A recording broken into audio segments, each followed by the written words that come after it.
Governor Ige has already unnecessarily endangered the people of Hawaii by not instituting this 14-day quarantine for both visitors and residents coming to Hawaii over 2 weeks ago when the state of emergency was declared. Now his delay of implementing this quarantine for another 5 days, which is an eternity when it comes to this disease, all because he doesn't want to inconvenience visitors who may need to cancel their reservations, is the height of irresponsibility. People's health and lives are at stake here. This quarantine needs to be implemented now, not 5 days from now. It is frustrating and infuriating that at a time when I and so many others are working hard every single day to try to get our healthcare workers the masks and the other protective equipment that they need, that the governor refuses to take the necessary action to stop people from coming from the mainland here and infecting more local residents. We're already behind the curve because the governor didn't implement this quarantine policy weeks ago.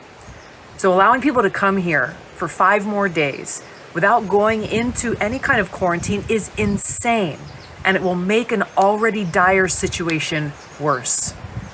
Unfortunately, our leaders are trying to lull the people of Hawaii into a false sense of security by saying that incoming travelers will be quote unquote screened. But there's no effective screening since they can be carriers of this disease without having any obvious symptoms. This kind of dishonesty by our leaders is not helpful, and it reminds me of the lie that our leaders propagated during the false missile alert that said, "Seek immediate shelter," knowing full well that they had not provided us with any shelter at all.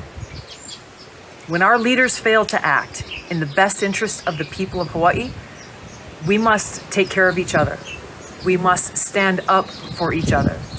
And we need to do that right now by demanding that the governor immediately put the well-being, the health, the lives of Hawaii's people first and implement this 14-day quarantine immediately, not in 4 or 5 days from now, immediately.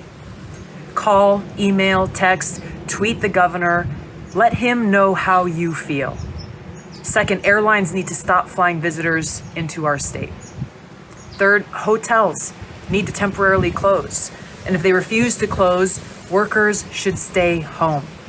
Tour buses need to stop operating, and rental car companies need to stop renting cars to visitors. Companies that put profits ahead of the health and well-being of the people of Hawaii need to know that we will never forget where you stood when it mattered most.